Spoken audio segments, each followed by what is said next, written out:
आपने आत्मा का लेसन तो लिया है और उसमें ये बताया है आप सभी को कि ये शरीर 5 तत्वों का पुतला है, विनाशी है। आज तो साइंस ने भी इसको प्रमाणित कर दिया है और इसको चलाने वाली चैतन्यता, जिसको हम आध्यात्मिक भाषा में आत्मा कहते हैं और आज मेडिकल साइंस उसको एक एनर्जी कहती है, जो बहुत सूक्ष्म है, पॉइंट है और जब शरीर से निकलती है तो दिखाई भी नहीं देती, लेकिन क्योंकि वो चैतन्य है, उसके चले जाने से शरीर जड़ हो जाता है, डेड डिक्लेयर हो जाता है। तो जो मैं आत्मा हूँ, जिसका काम सोचना है, जिसका काम निर्णय करना है, जिसका काम इन कर्मेंद्रियों से कर्म करना है, उसकी नेचर शांत है और आत्मा ही इन कर्मेंद्रियों से कर्म कर रही है। तो सबसे पहले मुझ आत्मा को अपने आप को काम रखने के लिए कि मैं एक ऐसी फीलिंग में, एहसास में रहूं कि बस मैं टेंशन से फ्री हूँ, कोई बोझ नहीं मेरे ऊपर मन का, कोई प्रकार की सोच चिंता वाली नहीं। तो इसकी सबसे सहज विधि पहले ये है कि हम अपने सोच को देखें कि हम क्या क्या सारा दिन सोचते रहते हैं, सारा दिन। और सोचना एक नेचुरल प्रक्रिया है। हम ये नहीं कहते कि आप सोचो ही नहीं, सोचना तो स्वाभाविक है, क्योंकि ये आत्मा की एक नेचुरल नेचर है जिसको मन कहते हैं। मन मीन्स ही थिंकिंग पावर। अब मन को ही शांत रखना चाहते हैं तो ज़रूर है पहले मुझे अपनी थिंकिंग को देखना होगा कि मैं किस प्रकार की थिंकिंग करती हूँ, मेरा सोच कैसा है। अब जो सोच अक्सर करके मनुष्य का चलता है, क्योंकि कुछ ना कुछ उसे सोचना है। अब चाहे वो आँखों से जो देखता है वह सोचता रहता है, चाहे उससे कोई काम नहीं है उसका। अब मान लीजिए जब मैं यही सोचती रहूं, ये जो पीछे व्यक्ति बैठे हैं ना, ये क्यों पीछे बैठे हैं, इनको ये भी नहीं मालूम कहाँ बैठना है। अब वो बेचारों की मजबूरी है, कोई कारण होगा, लेकिन मैं वेस्ट थिंकिंग कर रही हूँ सपोज। हाँ, या ये जो दरवाज़ा है ना, ये ऐसे नहीं, ऐसा होना चाहिए। अब ये मेरा काम नहीं है, लेकिन मैं वेस्ट सोच रही हूँ, ऐसे नहीं, ऐसे होना चाहिए, ऐसा हो वैसा हो।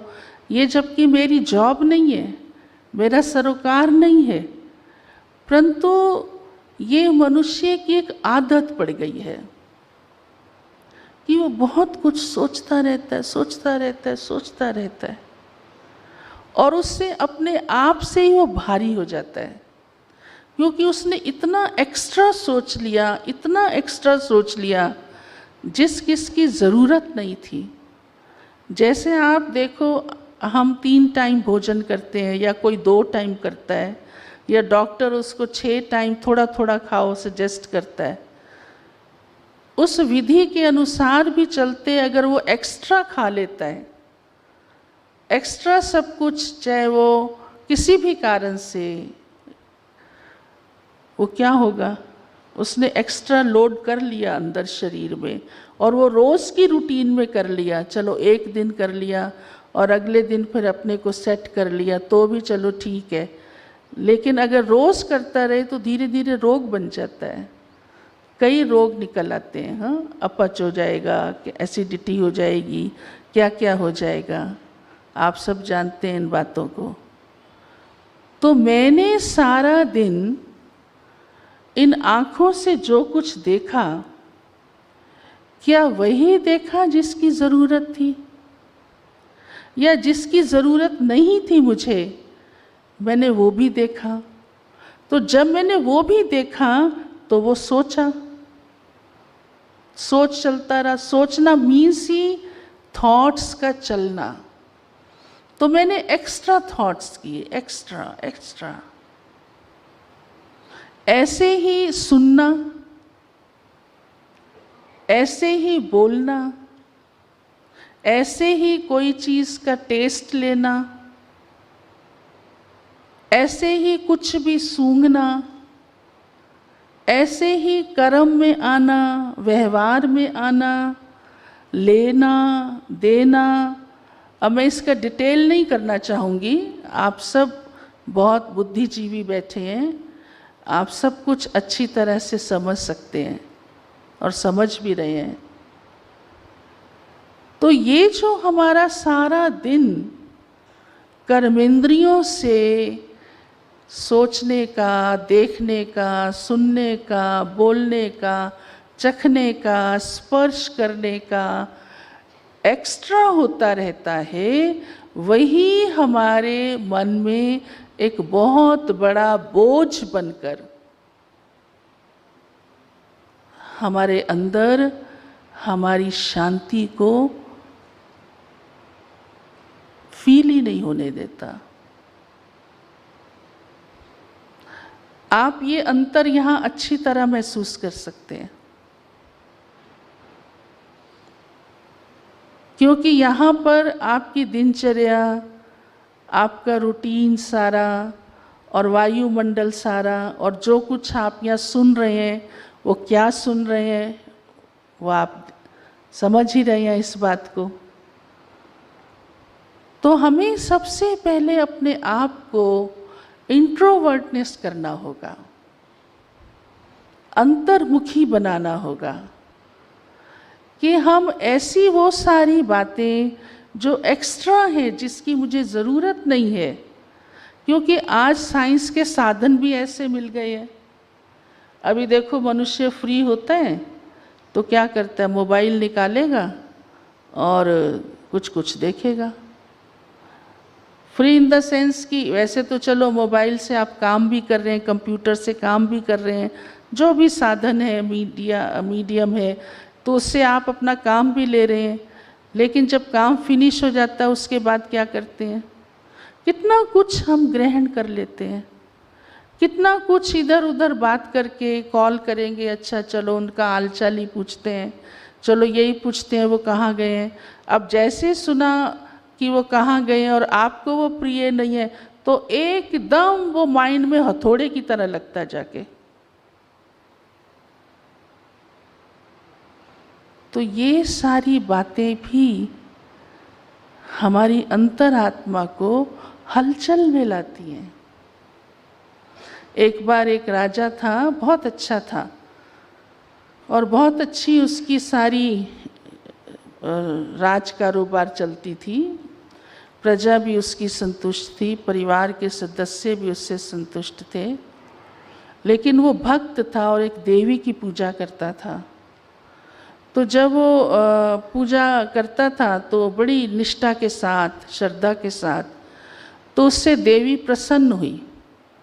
और एक दिन देवी उसके पास, वो प्रातः प्रातः ही किया करता था, जल्दी सवेरे, तो वो प्रकट हो गई और उसने कहा, हे राजन, मैं आपकी इस साधना से बहुत संतुष्ट हूँ, आज मैं तुम्हें वरदान देने आई हूँ। तो राजा ने कहा, आपके दर्शन हो गए, बस मुझे और कुछ नहीं चाहिए, क्योंकि मेरा राज खजाना भी भरपूर है, परिवार भी सब आज्ञाकारी है, प्रजा भी बहुत खुश और संतुष्ट है। तो देवी ने कहा, फिर भी क्योंकि मेरा काम है तुम्हें वरदान देना, तुम्हारी तपस्या का, साधना का फल देना, तो तुम कुछ भी मांगो। तो वो सोच में पड़ गया, क्योंकि उसने कुछ ऐसा सोचा नहीं था और उसको कुछ चाहिए भी नहीं था। तो देवी ने कहा, कोई बात नहीं, मैं कल फिर आऊँगी। तो तब तक वो सारा दिन उसको मिल गया। तो उसको आया कि ऐसे तो मैं क्या चीज़ मांगूँ, मेरे पास तो कोई कमी नहीं है किसी चीज़ की, आखिर मैं क्या कहूँ। तो उसके मन में ये शुभ भावना थी, अच्छा भाव था कि मेरी राज कारोबार जैसे चल रही है वो और अच्छी चले, मेरी प्रजा और अच्छी रहे, तो मुझे मालूम चलता रहे क्या होना चाहिए, क्या हो रहा है, कैसे होना चाहिए, और मेरे को उसका ज्ञान रहे, हर एक्टिविटी का पता रहे, तो मैं शायद इसको और अच्छा चला सकता हूँ। तो ये सोच करके उसने रखा। और अगले दिन जब देवी प्रकट हुई तो कहा, बोलो राजन। तो राजा ने हाथ जोड़कर कहा, हे देवी, यूँ तो मेरे पास सब कुछ है, लेकिन आप मुझे वरदान देना चाहती हो तो यही दो कि मैं सब कुछ अच्छा चला सकूं, अपना राज कारोबार, तो मुझे सब कुछ पता चलता रहे, कहाँ क्या हो रहा है, कौन क्या कर रहा है, क्या और ध्यान देना चाहिए, सब एक्टिविटीज़ की मेरे को नॉलेज रहे। तो देवी ने कहा, तथास्तु, और वो वरदान देकर चली गई।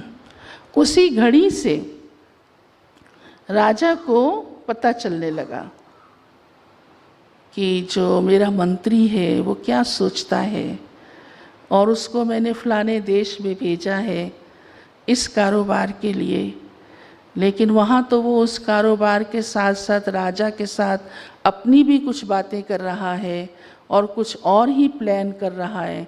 उसको वो सब दिखाई देने लगा। ऐसे ही अन्य बातों में भी कि राजकुमार जो है वो शिकार खेलने गया था, लेकिन वो तो उसकी जगह कहीं और चला गया है। ऐसे ही रानी के बारे में भी, ऐसे ही अन्य बातों के बारे में भी, तो उसको अंदर ही अंदर बहुत चिंता होती जाए, अंदर ही अंदर उसको बहुत सोच चलता जाए, बड़े माइंड में नेगेटिविटी भरती जाए और एकदम अजीब अजीब फीलिंग्स उसको आना शुरू हो जाए। तो उसे समझ ना आए कि मैं ये क्या सुन रहा हूँ। मैंने तो समझा था कि मेरा राजकुमार बेटा बड़ा आज्ञाकारी है, मुझे तो आज तक ही पता ही नहीं थी ऐसी बात कि मुझे कुछ और कह के गया और पहुँचा कहीं और हुआ है। तो राजा की इस चिंता के कारण रात को नींद नहीं आए और बीमारियां लग गईं। अब किसी को भी इस रहस्य का मालूम नहीं था और सब हैरान, रानी भी हैरान कि अच्छा भला मेरे साथ इतने प्यार से चलते थे, इतने प्यार से रोज़ बैठते थे, सारी बातें सुनाते थे, अब वो भी बंद हो गई हैं, क्या ऐसा हो गया है। तो वैद्य बुलाए, एक वैद्य आया, दूसरा वैद्य आया, सब ने अपनी दवाई ट्राई की, समझ ही ना आए किसी को कि क्या होता चला जा रहा है। अब असली बात तो अंदर ये हो गई, जो आप समझ रहे हैं ना, कि जो कुछ नहीं जानना चाहिए था, जो कुछ आज तक उसने कभी सोचा नहीं था, उसको उसकी आवश्यकता ही नहीं लगी थी, और अब वो एक्स्ट्रा सारी बातों की जानकारी उसको होनी शुरू हो गई। चाहे वो सच भी थी कई बातें, परंतु राज कारोबार तो उसकी तब भी ठीक चल रही थी।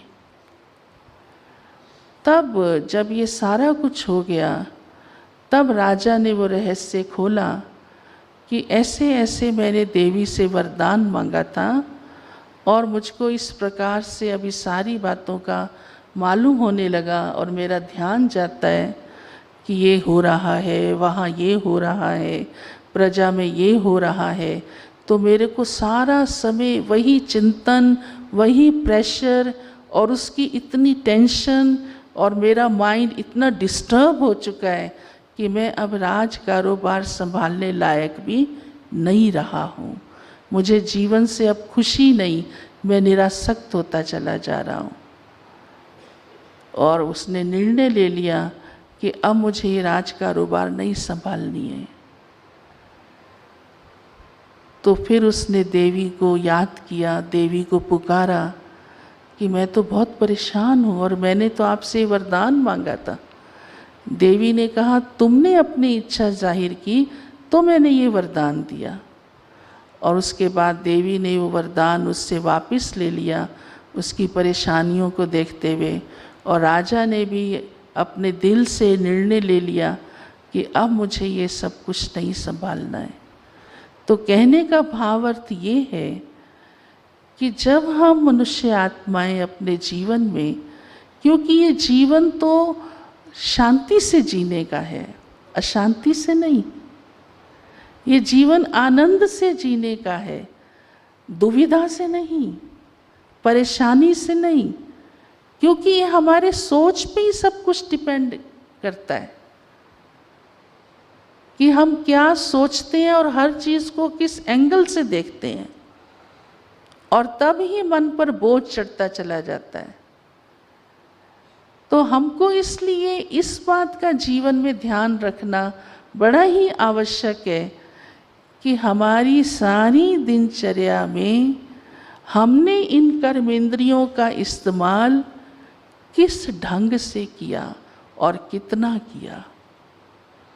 उससे हमारा समय भी बचता है, हमारी एनर्जी भी सेव होती है, हमारे थॉट्स भी सेव होते हैं, हमारे को बहुत कुछ और अच्छा सोचने का मौका मिलता है, और हमारे मन की शक्ति भी बढ़ जाती है। नहीं तो देखो, जिस चीज़ को बहुत ज़्यादा यूज़ किया जाता है वो जल्दी ख़राब हो जाती है। कोई भी चीज़ आप देख लो तो मन, क्योंकि बहुत सारा चिंतन करके करके करके मन और कमज़ोर पड़ता चला जाता है। उसको कितने ज़्यादा झटके लगते रहते हैं सारे दिन के अंदर। हाँ, कई कई बातें ऐसी होती हैं जो ना सुनो तो अच्छा है, लेकिन सुन कर के भी कितने झटके लगते हैं। कई हमको अपना एक्सपीरियंस आके सुनाते हैं, हम तो ये न्यूज़ सुन सुन के आज दुनिया की फलां जगह ये हो रहा है, फलां जगह ये हो रहा है, तो जैसे मन दुखी होता है, अंदर से परेशान होता है, हमने सुनना ही बंद कर दिया है। लेकिन जो आवश्यक है, जितनी आपकी कारोबार है, जितना आपको चाहिए, उसे एज ए ड्यूटी ज़रूर कीजिए, क्योंकि आपको अपनी लाइफ में आगे भी बढ़ना है। तो हम ये नहीं कहते हैं कि आप सुनना छोड़ दो, बोलना छोड़ दो। आपका तो प्रोफेशन ही ऐसा है कि आपको सब बातों में निर्णय लेना पड़ता है। हाँ, सब, चाहे परिवार की ही सिर्फ बात नहीं है, आप सोशल उसमें हैं, और ये कितना सब कुछ आप सेवा देते हैं समाज को। परंतु आप बुद्धिजीवी हैं कि कितना मेरे लिए आवश्यक है। एक्स्ट्रा ये सब कुछ करने से हमारी आत्मा की शक्तियाँ चली जाती हैं। इसलिए जितना हम अंतर्मुखी रहते हैं, इसको अंतर्मुखता कहा जाता है, कि अपना ध्यान अंदर की ओर लेके आएं, बाहर की ओर ना लेके जाएं। अर्थात जितना आवश्यक है उतना देखें, सुने, बोलें, सब कुछ करें, परंतु अपने आप को, अपने थॉट्स को, अंतरात्मा को हलचल से बचाने के लिए अपना ध्यान अंदर की ओर लेकर आएं कि मेरा जो ओरिजिनल नेचर है वो शांति है, और शांति मेरी आत्मा का गुण है, शरीर का गुण नहीं। क्योंकि ये शरीर 5 तत्वों का है, जल, वायु, अग्नि, पृथ्वी, आकाश, और ये आप अच्छी तरह से ही जानते हैं। हाँ, ये विनाशी है और परिवर्तनशील है, और हर चीज़ में आवाज़ है। इसीलिए ये सारा संसार वास्तव में आवाज़ की दुनिया। आप जंगल में भी चले जाएंगे ना, तो भी आपको साएं साएं की आवाज़ आएगी। हवा में भी आवाज़ है। आप सागर के पास भी चले जाएंगे ना, तो भी आपको सागर की भी आवाज़ आएगी, क्योंकि 5 तत्व है ही आवाज़ के। इसलिए देखो, मुख भी ऐसे ही बना हुआ है, ऊपर तालू बना हुआ है, जैसे आकाश ऊपर है, बीच में गैप है, तो हम बोल सकते हैं। परंतु जो आत्मा है, इससे अलग चैतन्य सत्ता, इमॉर्टल, वो पीसफुल है। तो मुझे ज़रूर है अपनी कॉन्शियस को बार बार ऐसा बनाना आवश्यक है कि मैं एक ज्योति बिंदु आत्मा हूँ, और मेरा जो गुण है वो शांति है। दूसरी एक बात ये है कि मनुष्य को एक आदत हो जाती है कि पास्ट की बातें बहुत सोचता है, और हमको अपने आप को शांत रखने के लिए पास्ट की बातें भी एक एक्स्ट्रा काम करती हैं। और ये बड़ी सिंपल सी बात है, और आप सब जानते हैं इस बात को अच्छी तरह से। कहते भी ये पास्ट इज पास्ट है, जो बीत गया वो तो चला गया, वो बीत चुका है, अब बीता हुआ वापस नहीं आता। ये आप अच्छी तरह से जानते हैं, सब जानते हैं ना? बोलिए, जो जानते हैं इस बात को वो हाथ खड़ा कीजिए। सब जानते हैं, देखिए सब जानते हैं। लेकिन आज मैं आपसे ये प्रश्न दे रही हूँ कि आप जानते हैं, परंतु आप पास्ट सोचते हैं? सोचते हैं ना? कितना सोचते हैं? बैठे प्रेजेंट में, वो मैं बताती हूँ। प्रेजेंट में बैठे हैं, पास्ट का चिंतन कर रहे हैं आप, और वो पास्ट लौट कर नहीं आना।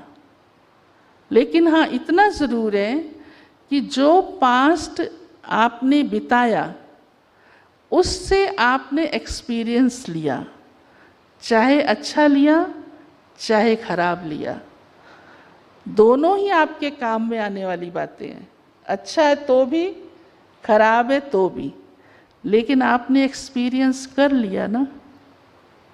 अभी सपोज आपने रसगुल्ला खाया, हाँ, या कुछ मीठा खाया, आपको अच्छा लगा, आप खा चुके हैं ना, आपने महसूस कर लिया बड़ा अच्छा था, चलो आप उसको कहेंगे बड़ा अच्छा था, तो आप क्या सारा दिन कहते रहेंगे बड़ा अच्छा था?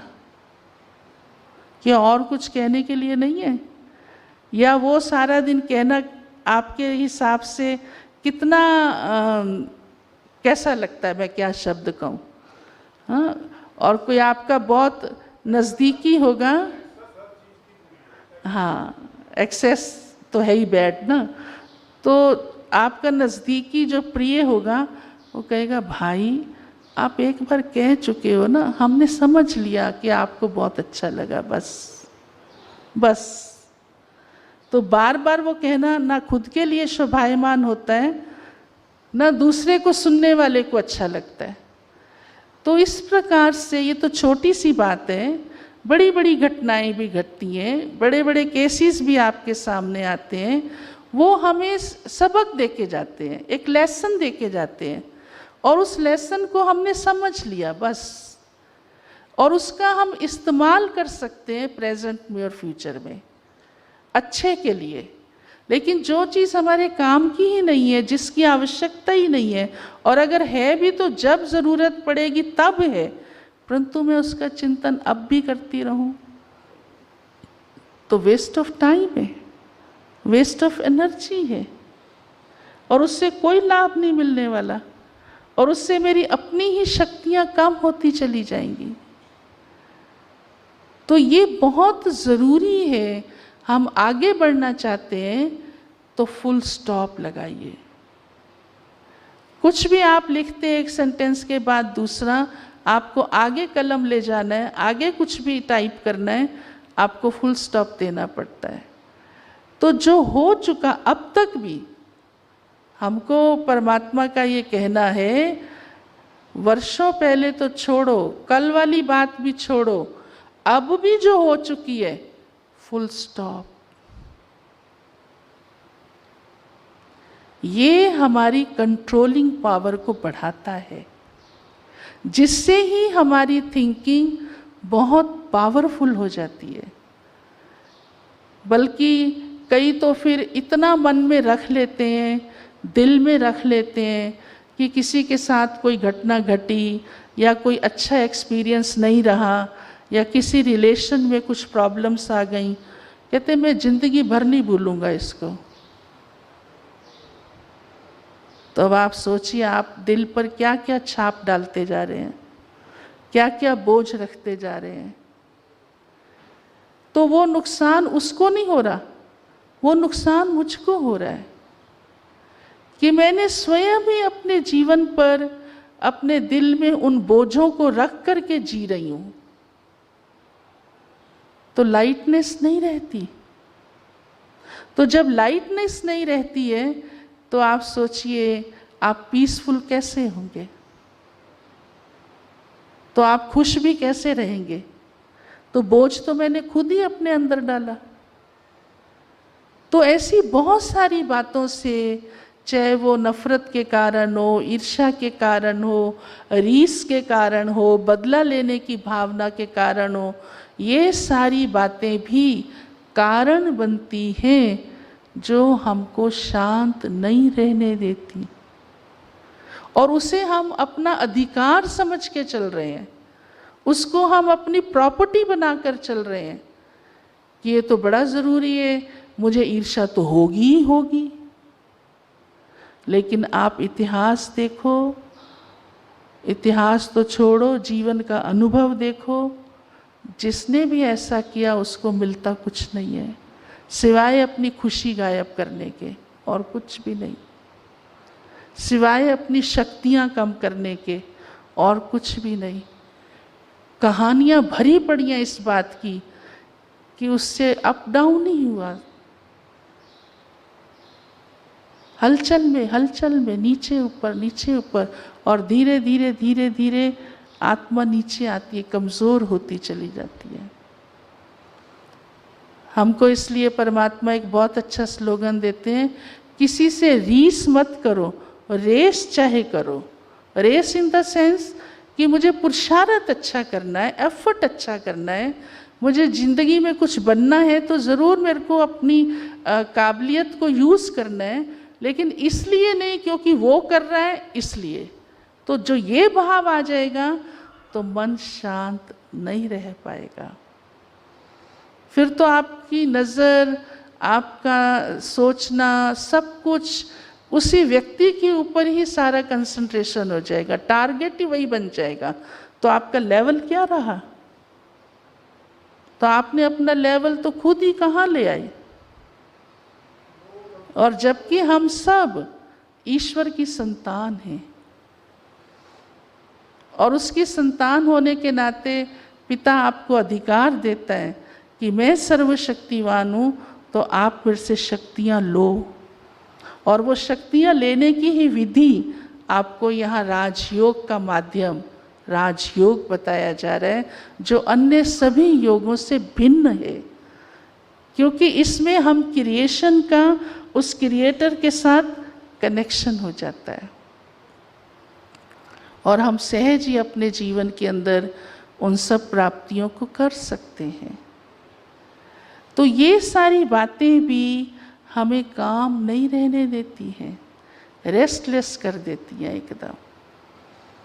जबकि शांति हमारे लिए बहुत ही जीवन का एक बहुत बड़ा उपहार है, जो ज़िंदगी को आनंदमय बनाता है। तो मैं अपनी शांति को स्वयं ही गंवा रही हूँ, और सबसे बड़ी बात, मैं हूँ ही शांति के सागर की संतान,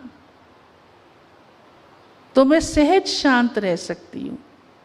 लेकिन हाँ, क्योंकि ये समय कलयुग अंत का चल रहा है, और सारा आप संसार का वातावरण अच्छी तरह से जानते हैं, जैसे रात का समय अंधेरे का होता है, तो हमें किस विधि से चलना है ये हम समझते हैं ना। सुबह का समय क्या है, हमें उठना ही है, हमें कारोबार में जाना ही है, हम समझते हैं ना। तो ऐसे ही ये कलयुग का समय एकदम, जिसको आज तो घोर कलयुग कहा जाता है, एकदम चारों ओर तमो प्रधानता का समय है, पांचों विकारों का समय है। और इसमें कई बार क्या है ही कि हम सब का कहीं ना कहीं कोई ना कोई कर्म का खाता भी सामने आता है। कर्म फिलॉसफी भी हमें समझकर चलनी बहुत ज़रूरी है।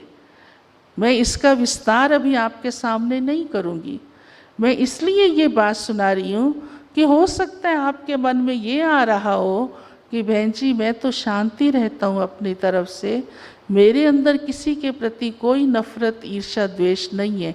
राइट,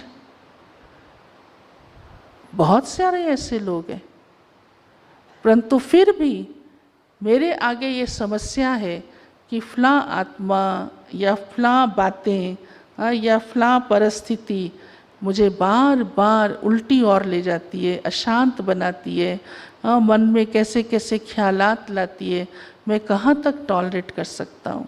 या कर सकती हूँ।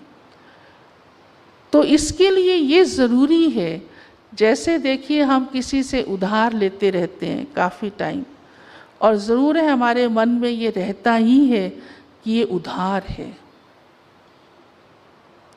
और मुझे देनी ही पड़ेगी, आज मैं नहीं दे रहा, कल नहीं दूंगा, कब तक नहीं दूंगा। अच्छा नहीं भी दूंगा तो उस उधार के सोच का भी प्रेशर मेरे ऊपर है, वो सोच ही अपने आप में प्रेशर है। तो ठीक इसी प्रकार से मैं उस उधार की बात नहीं कर रही पैसे वाले, लेकिन हमारे कुछ कई जन्मों के कारण, क्योंकि ये इंडियन फिलॉसफी ही कहती है और भगवान ने तो हमें स्पष्ट बताया है कि आत्मा एक शरीर छोड़कर दूसरा लेती है। तो हम जहाँ भी जिन आत्माओं के साथ भी जन्म लेते चले आए, उनके साथ हमारे संबंध बनते हैं और कहीं ना कहीं कोई कोई हमारे कर्म के हिसाब भी होते हैं। तो आपको एक कर्म फिलॉसफी का भी लेक्चर बहुत अच्छा मिलेगा। तो वो हमको कहीं ना कहीं किसी न किसी ढंग से हमारे सामने परेशानियां पैदा करते हैं। अब वो मैं मिसाल इतने सारे अभी समय को देखते हुए आपको नहीं सुना पाऊंगी। सपोज जैसे कोई कहता है कि मेरा बेटा ही आज्ञाकारी नहीं निकला, जिसके लिए मैंने इतना कुछ किया ज़िंदगी में, कितनी मेहनत की उसको पढ़ाने लिखाने में, यहाँ तक कि ये किया, आज वही ही मुझे धोखा दे रहा है। या अन्य कोई भी बात, मैंने एक सिर्फ मिसाल दी है, जरूरी नहीं यही बात हो, कोई और भी हो सकती है। तो अंदर मेरी हलचल रहती है, मैं शांत रह ही नहीं सकता, मुझे नींद नहीं आती सारी रात, बड़ा बेचैन रहता हूँ, और जहाँ भी जिसके सामने आएंगे तुरंत उसको यही थॉट आएगा, और बोलेंगे भी ज़रूर है, सुनाएंगे भी, देखो ना और तो सब कुछ ठीक है, या मेरी संतान ही ऐसी निकली है, या मेरा पड़ोसी ऐसा निकला, या घर में बहू ऐसी आई तो हुआ, या मेरा क्लाइंट ही ऐसा है, या मेरा बॉस ही ऐसा है, एनी टाइप ऑफ प्रॉब्लम। तो हमको ये समझ कर चलना है कि ज़रूर इस मनुष्य आत्मा के साथ मेरा कोई किसी जन्म का कर्म का खाता बना हुआ है। बस अब आप उस चिंतन को स्टॉप कीजिए। जब आपकी तरफ से स्टॉप होगा तो दूसरी तरफ से भी स्टॉप होगा। जैसे देखो आंधी तूफान आता है तो हम क्या कहते हैं, आंधी आ रही दरवाजे बंद कर लो। हम ये थोड़ा कहते हैं आंधी ऐसे जा, हम कहते हैं पहले दरवाजे बंद कर लो। ऐसे कहते रहेंगे ऐसे जा, वो तो अपने टाइम पे ही जाएगी। दरवाजे बंद करेंगे तब भी वो अपने टाइम पे ही जाएगी। नहीं करेंगे तो आपके अंदर ही प्रवेश करके सारा घर गंदा करके जाएगी तब भी। तो क्या मैंने अपना मन रूपी दरवाजा बंद किया? तो शांति होगी। ये नहीं कि मैं अपनी ड्यूटी छोड़ दूं, लेकिन मैं उस बात के चिंतन को बार बार मन में नहीं रखूं। और वो तब संभव है, उसकी सहज विधि है कि मैं अपने चिंतन को चेंज कर दूं, अपने रुख को चेंज कर दूं। और वो यही है कि हम उस आत्मा के लिए भी गुड विशेस देना शुरू कर दें, चाहे वो रॉन्ग है, पर आप तो राइट है ना। गुड विशेस दें, ये ताकत चाहिए। इसीलिए टॉपिक भी इसीलिए स्पिरिचुअल एम्पावरमेंट का रखा है, क्योंकि इससे ये ताकत आती है।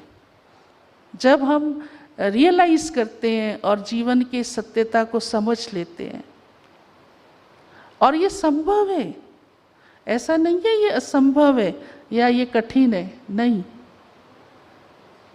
हम उसके लिए गुड विशेस थे, तुम सुखी रहो, तुम्हारा भला हो, तुम आगे बढ़ो, मेरा तुम्हें सहयोग है, मैं सदा यही चाहता हूँ कि तुम्हारा जीवन अच्छा हो। गुड विशेस दो, अपना टाइम वेस्ट नहीं करो, एनर्जी वेस्ट नहीं करो, धन वेस्ट नहीं करो, उसको सोच समझ के उसी लिमिट में ही यूज करो। लेकिन आप अपने दिल की भावनाएं, अपने सोच को पॉजिटिव रखो, वो नेगेटिव आने ही नहीं दो, चाहे वो कितना ही गलत कर रहा हो। पर मैं भी अगर नेगेटिव सोचती हूँ तो मैं अपनी भी एनर्जी वेस्ट कर रही हूँ और उसको भी कोई लाभ नहीं दे रही, क्योंकि वो तो सेटिस्फाइड ही नहीं है। तो दोनों तरफ से क्या हो चला जाएगा। आपने देखा होगा जब राम रावण का युद्ध भी दिखाते हैं ना, तो उधर से रावण तीर चलाता है, इधर से राम तीर चलाता है, तो रावण का तीर वापिस चला जाता है। ये तो एक स्थूल मिसाल है, कोई तीर की बात नहीं है। तीर मीन्स थॉट। मेरा थॉट ऐसा जाए, इतना पॉजिटिव, इतना गुड विशेस वाला, जो उसका वो वेस्ट नेगेटिव काम नहीं करे। तो यही हमारी स्पिरिचुअलिटी मीन्स यही आर्ट है, यही रियलिटी है। तो इससे हम सहज शांति का जीवन, सुख का जीवन अनुभव करते हैं, अपना भी और औरों का भी। शुभ भावनाएं दें। और इसके पीछे राज ये है कि वो मेरे ही भले के लिए जमा होता चला जाता है, क्योंकि दिया मैंने ना, तो जो दिया है वो लौट के आता है। ये भी कर्म फिलॉसफी है, क्योंकि दिया किसने करने वाली कौन है? आत्मा। शरीर तो कर नहीं सकता ना। डेड बॉडी सोच सकती है क्या? है डेड बॉडी बोलती है कि आप क्यों रो रहे हो जी? बोलती है क्या? उसको तो पता ही नहीं होता कुछ, क्योंकि जिसने देखना है, सुनना है, अनुभव करना है, वो तो आत्मा चली गई उसमें से। तो कहने का भाव है कि मैं सोचने वाली तो मैं आत्मा ही हूँ। तो जब मैं खुद ही अच्छा सोच रही हूँ तो मेरे ही अकाउंट में वो जमा हो रहा है ना। इसीलिए कहते हैं ना, जो करेगा सो पाएगा, जैसा करेगा वैसा पाएगा। ये एक नियम है। ये जितना करेगा उतना पाएगा। कौन? कौन? मैं स्वयं। और हर एक ऐसे। तो मैंने गुड विशेस दी, मैंने पॉजिटिव थॉट रखा, मैंने नेगेटिव नहीं सोचा, चाहे उसका अगले का मुझे कितना भी नेगेटिव आ रहा है, तो मेरे ही अकाउंट में, क्योंकि मैं ही सोचने वाली हूँ, तो जैसा मैंने सोचा वैसा मुझे मिलेगा। तो मैंने अच्छा सोचा, सबका भला हो जाए, सब सुख पाए। एक सिर्फ मुख से बोलने की बात नहीं है, परंतु मेरी अंतरात्मा ये चाह रही है कि आप सब सुखी हो जाएं। तो वो मेरे अकाउंट में जमा हो रहा है। तो जब हम इतनी गहराई को समझ जाते हैं तो गुड विशेस देने में आपको खुशी होगी, तकलीफ नहीं होगी। कोई कहते हैं वाह बहन जी, वो हमारा बुरा करता रहे, हम उसके लिए अच्छा सोचते रहे। ये तो बड़ा कठिन लगता है, ये तो बड़ा मुश्किल है, बड़ा असंभव है ये तो। लेकिन जब आप इस फिलॉसफी को समझ जाएंगे, आपको ज़रा भी कठिन नहीं लगेगा, ज़रा भी मुश्किल नहीं लगेगा, बल्कि उसमें आपको अपनी ताकत बढ़ी हुई लगेगी और आपकी अंतर आत्मा आनंदित होगी कि मैंने कितना अच्छा सोचा। और ये भी सोचने की आपको ज़रूरत नहीं लगेगी कि मैं कितना अच्छा सोचती हूँ। नहीं तो इससे भी आप धीरे धीरे भारी हो जाएंगे कि मैं तो अच्छा सोच सोच के थक गई, ये फिर भी नहीं बदलता। मैं थक क्यों गई? मैंने तो कुछ ऐसा किया नहीं, ये तो मेरी नेचर है। और जो चीज़ नेचर में होती है उसमें कभी थकावट नहीं होती किसी को। जैसे किसी के नेचर मुस्कुराना होती है, किसी की बिल्कुल नहीं होती। अच्छे भले फंक्शन में भी बैठा होगा ना, डांस गाना, तो भी मुस्कुराएगा नहीं। क्यों? उसकी नेचर ऐसे ही गंभीर रहने की है, उसको उसी में ही ठीक लग रहा है। तो ऐसे हमारी इतनी नेचुरल नेचर पॉजिटिविटी की हो जाए कि हमें उसमें किसी प्रकार की कोई मेहनत भी महसूस नहीं होगी। तो हमें ये समझ जाना चाहिए कि कोई इसके साथ हमारा कर्म का खाता होगा। इसीलिए भगवान को त्रिकालदर्शी कहा जाता है कि वो पास्ट, प्रेजेंट और फ्यूचर तीनों को जानता है। तो हमको भी भगवान कहता है कि आपको भी मालूम है कि एक भूतकाल होता है, हाँ, पास्ट कहलाता है, एक प्रेजेंट है और एक फ्यूचर है। आप प्रेजेंट में समझ रहे हो सारी बातों को, प्रेजेंट में जी रहे हो, प्रेजेंट को ही ठीक करते जाओ तो फ्यूचर अपने आप ठीक हो जाएगा। उसकी चिंता आप नहीं करो, क्योंकि जैसा बीज बोया है वो फल एक दिन आएगा ही आएगा। वो अलग बात है कि वो फल अपने समय पर आएगा। अब ये भी बात सब जानते हैं, हाँ, हमें ही सुनाते हैं कई, बहन जी समय से पहले भाग्य से ज़्यादा किसी को कुछ नहीं मिलता। तो मैं कहती हूँ ये आपने यूज़ किया? जिस समय नहीं मिलता उस समय आपको याद रहा कि ये तो समय पर ही मिलेगा, आज नहीं, हाँ, समय पर ही मिलेगा। उस समय आपने ये याद रखा जब आपको अधिकार नहीं मिला, तब हमारी स्ट्रेंथ बढ़ती है। और स्पिरिचुअलिटी मीन्स ही कि अपने आप को उसी से ही एम्पावर करना। तो शांति एक शक्ति है, शांति एक बहुत बड़ी शक्ति है। आप देखिए जितने भी रिसर्च हुए हैं साइंटिस्ट, उनका आदिकाल देखिए, उनकी रिसर्च की स्टार्टिंग देखिए, हर एक का ये एक्सपीरियंस है कि हम साइलेंस में थे, हमको ये रिसर्च टच हुई, हमने ये एक्ट देखी, उस पे हमारा माइंड चला, उस पे हमने कंसंट्रेशन की, तो ये रिजल्ट सामने आ गई। तो साइलेंस आविष्कार की जननी कही गई है। तो वो तो फिर भी साइंस और संसारिक साधन ही बने, लेकिन ये साइलेंस तो इमॉर्टल है, क्योंकि आत्मा की शक्ति है और आत्मा को परमात्मा से शक्ति मिल रही है, क्योंकि वो शांति का सागर है। तो साइलेंस में बहुत पावर समाई हुई है, जिससे आपके जीवन में टॉलरेंस पावर आ जाएगी, जजमेंट पावर आ जाएगी, अन्य सब पावर्स आती चली जाएंगी। तो हमें अपने जीवन को ऐसे भी समझना चाहिए कि सहन करना भी हमारी एक शक्ति है, उससे भी जीवन में शांति रहती है। कई ये सोचते हैं क्यों मैं ही क्यों सहन करूं? अरे थोड़ा सा सहन घर को बना के रखता है, जीवन को बना के रखता है, जीवन को आगे ले जाता है। कोई भी आप देखेंगे जीवन में अगर खुश हुआ है, सेटिस्फाइड हुआ है, तो उसने अवश्य कहीं ना कहीं जीवन में सहन किया है, ऐसे ही नहीं हुआ है, जरूर सहन किया है।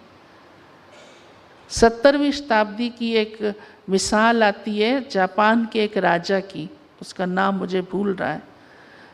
तो वो एक मंत्रिमंडल में कुछ प्रॉब्लम आ गई, तो राजा को सबने कहा कि एक मंत्री जो वृद्ध हो गए हैं और अभी उससे रिटायर्ड हो चुके हैं, आप उनसे जाकर के कुछ राय सलाह कीजिए। तो राजा ने कहा क्यों, उनसे क्यों किया जाए? कहा कि उनका इतना बड़ा परिवार है और सभी मिलाकर 1000 से भी ऊपर सदस्य होंगे, लेकिन आज दिन तक उनके घर की कोई भी बात खबरों में नहीं आई, जबकि वो इतने बड़े मंत्री होकर के गए। तो राजा ने कहा ठीक है, और राजा उनके घर पहुँचे। तो राजा के अचानक पहुँचने पर सबको आश्चर्य भी लगा, लेकिन राजा का स्वागत भी किया, आभगत की। तो राजा ने अपनी बात जो करनी थी तो वो थोड़ा इशारा दिया कि मुझे मंत्री जी से ही बैठना है। तो वो तो वृद्ध थे, बिस्तर पर लेटे हुए थे, ज़्यादा कुछ बातचीत भी नहीं कर सकते थे। राजा की कुर्सी उनके पास रखी गई और राजा ने गुप्त रीति से कहा, मैं आपसे कुछ सलाह लेने आया हूँ, ऐसा ऐसा है, और मैंने सुना है कि आपके परिवार में इतनी सारी बातें होते हुए भी कभी भी कोई बात बाहर नहीं आई। तो मंत्री ने उसी समय बेल की, सर्वेंट आया, इशारे से पेपर पेन मांगा और लिखना शुरू किया, क्योंकि वो जब बोलते थे तो स्पष्ट नहीं होता था क्या बोल रहे हैं। बड़ी आयु में हो जाता है ना टांग ऐसे। तो लिख करके वो पन्ना राजा के हाथ में रख दिया। राजा ने जब वो पन्ना देखा, उस पर सारे ही पन्ने पर एक ही शब्द बार बार लिखा हुआ था, सहन सहन सहन सहन सहन सहन सहन, बड़ा बड़ा लिख करके वो पन्ना भर दिया। तो राजा सोच में पड़ गए और फिर कहा, अच्छा मैं समझ गया आपका इशारा। तो राजा ने उसके बाद मंत्रिमंडल में उस चर्चा को ही छोड़ दिया। तो बहुत सारी बातों का हल, बहुत सारी बातों को समझने से शांति, सहन करने से आ जाती है, जो आजकल सबको बहुत मुश्किल लगता है। घर परिवारों में अशांति का कारण ही यही है वास्तव में।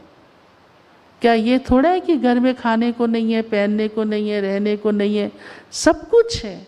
आप सब ऐसे परिवार बैठे हैं, दुनिया में करोड़ों ऐसे ही परिवार हैं, लेकिन अशांति का वायुमंडल बना दिया चारों ओर,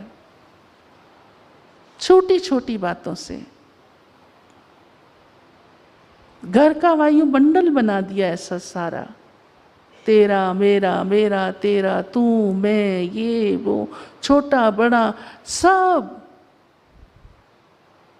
जरा से एक सहन करने से घर इतना सुखद और शांत हो सकता है, और उसका वायुमंडल आसपास बनता है, और सारे परिवार, सारा समाज है, सारा समाज, सारी दुनिया है।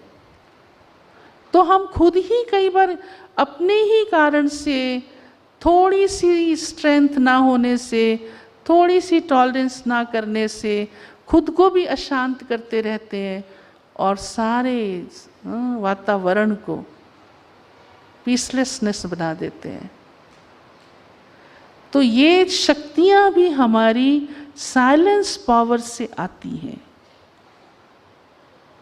इसलिए कहावत है ना, एक चुप 100 सुख। सुनिए ये बात, किस किस ने सुनी है? हाथ खड़ा करो। हाँ, कईयों ने नहीं सुनी। एक चुप 100 सुख, इसका भावार्थ समझते ही होंगे कि बहुत सारी बातों का हल चुप रहने से ही निकल आता है। और अक्सर महान आत्माएं, आपने ये तो सुना ही, देखा ही, और हमारे शास्त्र भी बताते हैं, इंडियन फिलॉसफी भी बताती है, जीवन के अनुभव भी बताते हैं कि उन्होंने मौन रखकर ही बहुत कुछ ग्रहण कर लिया, बहुत कुछ ग्रहण कर लिया। और जितनी बुद्धिजीवी आत्माएं होती हैं वो 10 शब्दों की जगह 2 शब्दों से काम निकाल लेती हैं। तो हम अपने आप को ही अपने अंदर ऐसे शांति की पावर क्रिएट कर सकते हैं सहज ही। और जब बुद्धि का कनेक्शन, मन का कनेक्शन पावर हाउस परमात्मा से लगाते हैं तो जीवन में शांति तो सहज ही एक हमारी इतनी बड़ी पावर बन जाती है, जो हम कितनी सारी घटनाओं से, कितने सारे ऊपर नीचे होने वाली बातों से अपने को सहज सेफ कर सकते हैं। और लास्ट बात सुनाऊंगी, एक छोटी सी स्टोरी सुनाते हुए, कि हर बात में शुभ को ही निकालो, पॉजिटिविटी को निकालो, ये एक आर्ट बना लो अपनी। हमारी दादी जी जो चीफ रहे इस संस्था के, हृदय मोहिनी दादी जी, वो हम सबकी जब क्लास कराया करते थे तो एक बात कई बार कहते थे गुलाब सबको बड़ा पसंद है, गुलाब का फूल पसंद है ना, हाँ, कोई भी आपको देता है कितनी खुशी से लेते हैं, देखते हैं लगा हुआ तो भी, हाँ, खुशबू भी आती है। तो कहा देखो गुलाब में भी इतना बड़ा गुण है, इतनी बड़ी स्ट्रेंथ है कि उसको इतनी गंदी बदबू वाली खाद डालते हैं हम, हाँ, जब उसको खाद देते हैं ना गुलाब के पौधे को कि अच्छा जल्दी पनपे, सुंदर गुलाब आए, तो वो कहते हैं बहुत सड़ी हुई स्मेल आती है उसमें से। खाद तो सारी ऐसी होती है लेकिन वो खास कुछ ऐसी बनाई हुई होती है, परंतु वो क्या देता हमको, गुलाब जब बन के निकलता है कितना सुंदर होता है, कितनी खुशबू देता है, मिला उसको क्या, कैसी खाद, बदबू वाली, और दिया उसने क्या, उसको ट्रांसफॉर्म कर दिया एकदम, देखो बदल दिया, उस बदबू को खुशबू में बदल दिया। कितनी बड़ी कला है, कितनी बड़ी ताकत है उस एक पौधे के अंदर, जड़ है जो कि। तो हम तो चेतन आत्माएं हैं, समझदार हैं, आप सब ज्ञानी हैं, हाँ, बुद्धिजीवी हैं, आप सब कुछ समझते हैं, तो क्या मैं ये ताकत आत्मा नहीं रख सकती हूँ कि कोई कुछ भी कर रहा है, मुझे उसके रिटर्न में क्या करना है। तो हर बात से, चाहे वो कितनी नेगेटिव है, कितनी भी आपके फेवर में नहीं है, ऑपोजिट है, अशांति वाली है, अपमानित करने वाली है, कैसी भी है, कैसी, एनी टाइप ऑफ, आपको उसमें से पॉजिटिविटी ही निकालनी है। तो एक बारी एक राजा था, हाँ, समय को देखते हुए उसकी उंगली कट गई, आप सब ने सुनी हुई होगी ये स्टोरी, ईश्वरम यत् करोति शोभनम करोति, हाँ। तो मंत्री जो उसके साथ हर समय रहता था, उसके साथ काफ़ी राजा की मित्रता भी थी और मंत्री के हिसाब से भी था।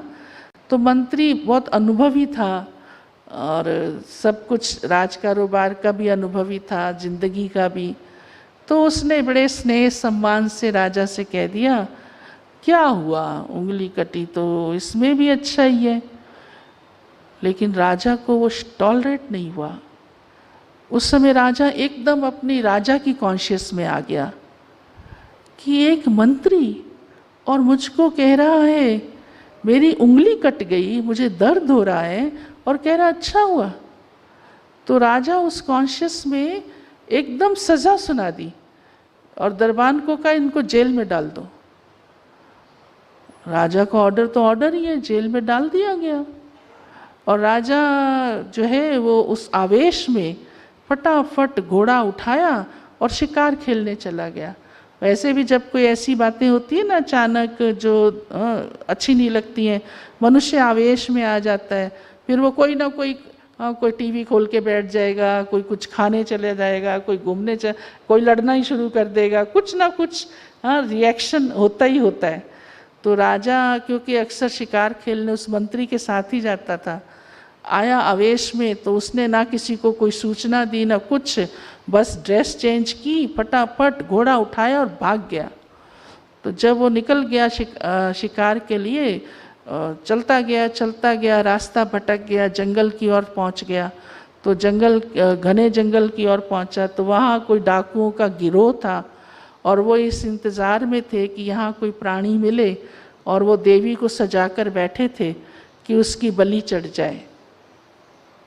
बस वो जैसे देखा एक घोड़े पे आदमी आया है, अब उनको तो ये मालूम नहीं था ये राजा है, और वो था भी उस समय शिकार की ड्रेस में, तो कोई समझे भी क्या।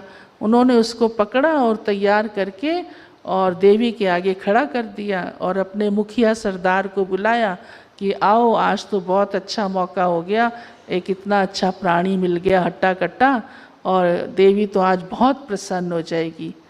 तो मुखिया आया तलवार लेके, तलवार उसने उठाई और वो तलवार राजा के गले पे अभी लगाने ही वाला था कि उसकी नज़र राजा की उंगली पर पड़ गई। अब वो उंगली कटी हुई थी और देवी अंग भंग स्वीकार नहीं करती। तो उस मुखिया को तो बहुत गुस्सा आ गया, उसने ज़ोर से लात मार के राजा को दूर फेंक दिया। कहा ये अंग भंग बलि हमको नहीं चाहिए। अब राजा बेचारा तो बेहोश पड़ा हुआ है, काफ़ी देर बाद उसको होश आया, फिर आया, ओहो आज तो मेरी जान बच गई। कैसे बच गई? इस कटी हुई उंगली के कारण बच गई, नहीं तो मेरी तो आज गर्दन काट दी जाती। जैसे तैसे होश संभाला, घोड़े पे चढ़ा, वापस आया राजमहल में, स्नान पानी किया। उसको आया कि अच्छा वो मंत्री ने कहा था उंगली कट गई, अच्छा हुआ। तो दरबान को कहा तुरंत जेल का दरवाज़ा खोलो, मंत्री को मेरे पास लेके आओ, निकालो उसको जेल से बाहर। मंत्री जेल से बाहर आ गया। वो अपनी उसी आराम की अवस्था में निश्चिंत राजा के सामने आके एज इट इज़ खड़ा हो गया जैसे पहले था। तो राजा को बड़ा आश्चर्य लगा कि मैंने तो इसको इतना अपमानित किया, इतना जेल में डाला। तो राजा ने पहले तो अपनी कहानी सुनाई कि मंत्रीवर आज मेरे साथ ऐसा ऐसा हुआ। तो मंत्री मुस्कुराते रहे, चुप रहे। तो राजा बोले आपने ठीक ही कहा था कि अच्छा हुआ, कोई ऐसी बात नहीं, उंगली कट गई, अच्छा ही हुआ। तो सचमुच इस उंगली कटने के कारण ही मैं बचा, नहीं तो मेरे तो गला काट दिया होता। तो राजा ने कहा लेकिन मंत्रीवर एक बात है कि चलो मेरा तो भला हो गया, परंतु तुम्हारे साथ अच्छा नहीं हुआ कि मैं तुम्हारा राजा और तुम्हारा मित्र होते हुए भी तुम्हें इतना अपमानित कर दिया और तुम्हें जेल में डाल दिया। तो मंत्री जी कहते हैं राजन ये तो और भी अच्छा हुआ। क्यों? नहीं तो आप मुझे अपने साथ ले जाते, क्योंकि हमेशा ही साथ ले जाते थे और वो आपको छोड़ के मेरी बलि चढ़ा देते, तो ये तो कितना अच्छा हुआ। तो राजा को तब समझ में आया कि ओहो उस टाइम तो मैंने इस बात को समझा ही नहीं, और कितने बाद में समझ में आया। तो कहने का भावार्थ ये है कि कई बार हमारे आगे ऐसी घटनाएं घटती हैं, ऐसी बातें आती हैं, चाहे वो छोटी हो या बड़ी, हमें बड़ी खराब लगती है, हम उसे स्वीकार नहीं करना चाहते। कई समझाते भी हैं कि भाई जी मान जाओ, बहन जी मान जाओ। घर में पति पत्नी भी एक दो को समझाते हैं, आप अपने कोर्ट में भी, केसेस में भी समझाते होंगे, लेकिन दूसरा सुनने को तैयार नहीं। कुछ समय बाद एहसास होता है अरे जो हुआ था वो ठीक ही था। इसलिए हमेशा हमें अपने आप को इस बात के लिए तैयार रहना चाहिए, स्वीकार करना चाहिए कि कोई भी परिस्थिति हमें हलचल में ना आने दे, हैरान नहीं करे। हाँ, समय से, अपने समझदारी से हम ज़रूर चले, ऐसा नहीं है उससे नहीं चले, लेकिन हर बात में हमारा कोई कल्याण है या हमारा कोई कर्म का खाता छिपा हुआ है। जब हम इस नॉलेज से समझकर चलते हैं तो हम हलचल में नहीं आते। कोई भी प्रकार की हमें उस समय परिस्थिति हिला नहीं सकती, हम इतनी चिंता में नहीं जा सकते कि नींद ही ना आए। तो ऐसा जीवन जो बहुत ही रेस्टफुल मीन्स दिमाग के रेस्ट का, मन के रेस्ट का, बुद्धि के रेस्ट का। शरीर को तो रेस्ट आप देते ही हैं, जितना शरीर को चाहिए शरीर ले भी लेता है, मांग ही लेता है, परंतु मेरी अंतर आत्मा को जो शांति चाहिए, रेस्ट चाहिए, वो इससे कई गुना, पदम गुना ज़रूरी है। और मुझको उसको उसी ही अवस्था में, ऐसे शांत चित्त स्थिति में रहना जीवन का असली जीना है, असली सुख है। शांति मेरा गहना है, शांति मेरी शक्ति है, शांति मेरी प्रॉपर्टी है, जो भगवान की दी हुई है, क्या मैं उसे भी गंवा दूं? तो ये अधिकार मुझको अब भगवान दे रहा है, इसलिए मुझे अपने जीवन को ऐसे शांतमय, चिंताओं से मुक्त और खुशनुमा रखना है, सदा ही हल्के रखना है, बोझ नहीं जीना। और वही जीवन वास्तव में सफलता वाला जीवन कहा जाता है और सुखी जीवन कहा जाता है। इन्हीं शुभ भावनाओं के साथ आप सबके लिए हमारे मन में बहुत बहुत स्नेह है, सम्मान है, शुभ भावनाएं हैं। आप आगे बढ़ते रहिए, सदा प्रसन्न रहिए, चिंता मुक्त रहिए, बोझ रहित शांत। रात को जब भी सोइए अपने मन का सारा बोझ उस प्रभु को देकर सोइए, क्योंकि मालिक वो है। और जब मालिक को दे दिया, वो इतना संभाल लेगा कि वो आपकी उस समस्या का हल कर देगा, आज नहीं तो कल, जब भी समय पर होना होगा। पर मैं अपने मन को हल्का रख कर रहूं और निश्चिंत होकर विश्राम भी करूं, सेवा भी करूं और अपने जीवन के लक्ष्य को जो मुझे चाहिए और जो भगवान का कहना है वैसे बनाता चला जाऊं। ओम शांति।